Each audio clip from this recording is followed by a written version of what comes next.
En fin de vidéo, je vais vous montrer le chantier que ça a fait chez un collègue, voilà, dans lequel on a arraché la parcelle. Je vous expliquerai un petit peu plus ça, mais on va déjà passer dans ma parcelle et vous expliquer pourquoi voilà, ça va pas être récolté chez moi. Alors là, on avait une envolée de pigeons là tout à l'heure, mais c'est pas ça le problème qu'on a ici aujourd'hui dans les pois. Vous voyez, le champ est magnifique, on a un super rendement, on a plusieurs étages. D'après les prélèvements qui ont été faits, on doit atteindre les 90 de rendement. Franchement, c'est extraordinaire. Mais là, le souci, c'est tout simplement, je vais vous montrer ça. Eh bien, c'est ça qui pose problème. Étant donné que les pois ont commencé à durcir, voilà, la semaine dernière, ils étaient juste bons au niveau tendreté, hein, c'est comme ça qu'on appelle, voilà, il y a tendérométrie, on mesure l'écrasement du pois. Alors je connais pas exactement le système, mais voilà, c'est la tendérométrie, et plus c'est tendre, mieux c'est pour le consommateur forcément. Et là on arrive à passer le stade, voilà, les pigeons sont là-bas, à passer le stade de consommation, et donc clairement on risque de pas le récolter. Alors c'est pas encore acté, mais à mon avis ça va être compliqué. Alors quand c'est comme ça, ce qui va se passer, c'est tout simplement qu'on va avoir avec une caisse de péréquation donc un équivalent, voilà, et ceux qui ont été récoltés vont pouvoir rembourser ceux qui ne l'ont pas été, parce que là c'est pas dû à un problème de chez moi, hein. Il y a quelques chardons, on a enlevé les têtes, on a fait ce qu'il fallait, la culture était franchement magnifique. Alors ça fout les boules, parce que franchement voir ça qui va, voilà, pas être détruit, hein, on va le récolter en pois sec ou alors en fourrage vert pour les animaux. Mais de voir qu'on va pas pouvoir le mettre en boîte, tout simplement parce qu'il n'arrête pas de pleuvoir et que les chantiers n'arrivent pas à avancer suffisamment. Moi j'avais une possibilité la semaine dernière, mais l'usine devait fermer le week-end, et concrètement les conditions étaient vraiment trop merdiques, trop compliquées. On a une route qui passe là derrière, moi sinon je risquais d'avoir des problèmes avec le voisinage aussi. Donc voilà, on a décidé de pas pouvoir y aller, et donc voilà. Bon, je vais vous faire un petit tour aussi des autres cultures qui souffrent depuis ces 3 semaines ou 4 semaines de pluie, qui sont sans cesse, sans arrêt. Et puis voilà, bon là on a des pigeons qui s'envolent. Bon, Emilien, on va sûrement pas la récolter, hein. Ça va être compliqué. Bon allez, on va aller voir les autres cultures, voir à quoi ça en est quand même. Il y a des choses qui sont plutôt sympas quand même à voir.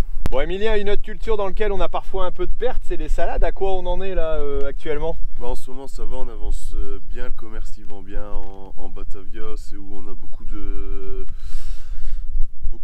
marchés pour l'instant. Ouais, beaucoup de marchés. Bah, c'était déjà prévu parce qu'en plantation on met presque le double des autres salades, des autres variétés.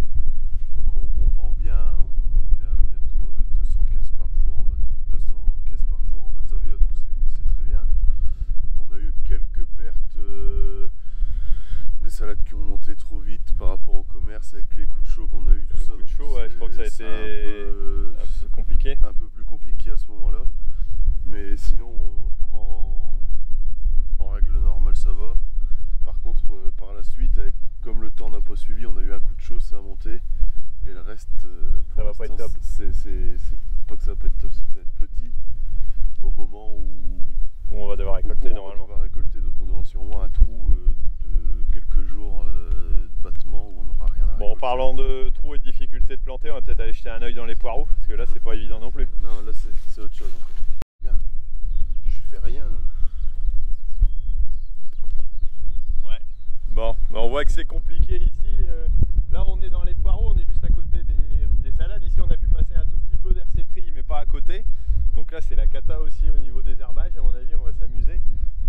Et le pire c'est qu'on a 4 semaines à peu près de poireaux, c'est ça? Combien? 1 million à peu près au frigo? Un peu plus d'1 million au frigo. 4 semaines de retard. 4 semaines de retard, et une semaine qui est encore en Hollande. À arriver.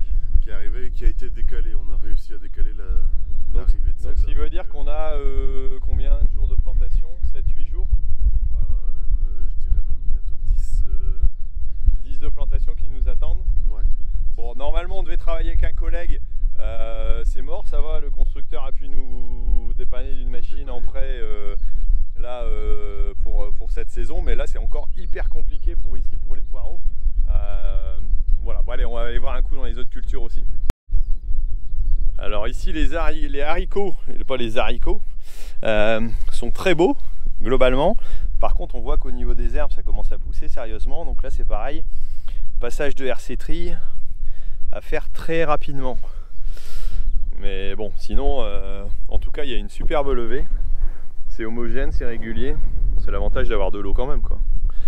Et juste à côté, la luzerne, voilà, qui elle a bien profité aussi, bien poussé de ce temps hyper chaud, hyper humide.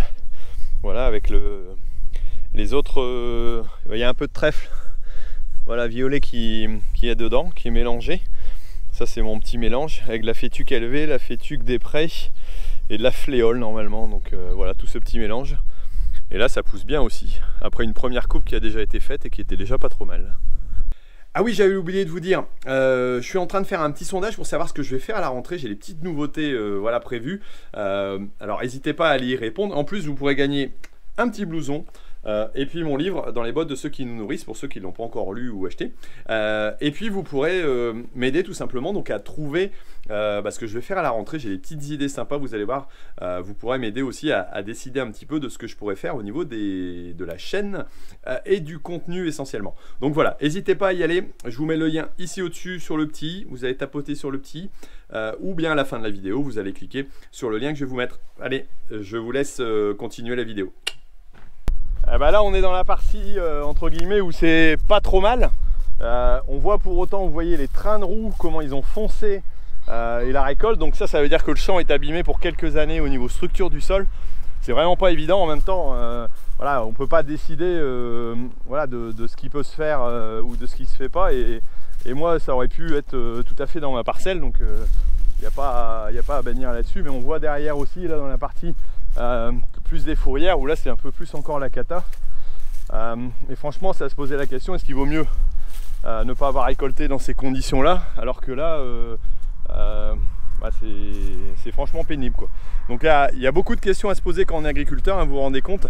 Voilà, est-ce qu'il faut attendre, patienter? Moi j'en veux à personne pour ne pas pouvoir récolter cette culture. Clairement je peux en vouloir de ne pas avoir fait lancer le feu vert ou pousser. Mais bon, voilà ce que ça aurait donné dans la parcelle.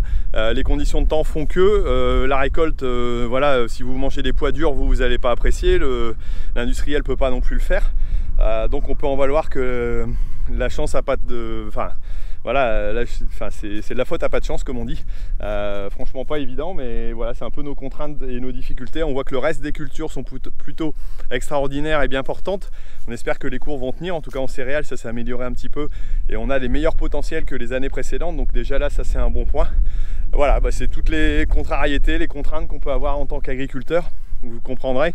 Alors pour autant, même si mes pois sont pas récoltés, on pourra non pas les utiliser en pois de conserve, mais en pois protéagineux pour l'alimentation animale, hein, comme je l'ai dit tout à l'heure, ou le récolter tout simplement en fourrage à verre pour des animaux. C'était pas leur destination. Voilà, j'aurais pas forcément le même résultat, mais j'aurais pas non plus un chantier comme celui-là avec des terres à rattraper et des sols qui seront abîmés pour quelques années. Donc voilà, c'est toutes les contraintes qu'on peut avoir. Bon, mettez-moi un petit commentaire, dites-moi ce que vous en avez pensé. Si c'est pour mettre des trucs en disant il fallait attendre, il fallait faire mieux, il fallait ci ou fallait là, vous pouvez vous en passer parce que c'est pas forcément ce qu'on attend. Mais tout simplement de dire bah oui, vous avez déjà eu le tour ou pas le tour peut-être. En tout cas vous voyez la complexité de notre métier et c'est là où c'est important d'essayer de vous l'expliquer aussi. On choisit pas toujours tout, on fait pas toujours tout bien et puis c'est parfois complexe, voilà, tout simplement. Voilà, allez, mettez-moi un petit commentaire, ça me fera plaisir en tout cas. Et puis nous on se retrouve pour d'autres vidéos. On parlera d'autres choses et d'autres chantiers un peu dans la gadoue aussi, vous verrez. Ça va pas être piqué des verres quand on va parler de mon histoire de forage aussi qui a été mis en route il y a pas longtemps. Allez, à la prochaine vidéo. Bon, quand tout va bien, ici tout simplement ils sont en train de redescendre toutes les tiges, tout simplement parce que ça s'est éboulé en descendant. Donc voilà, ça c'est ce qui arrive de temps en temps. Alors ils devaient mettre donc le tubage comme je vous l'avais indiqué, mais pour finir ça se fait pas comme ça.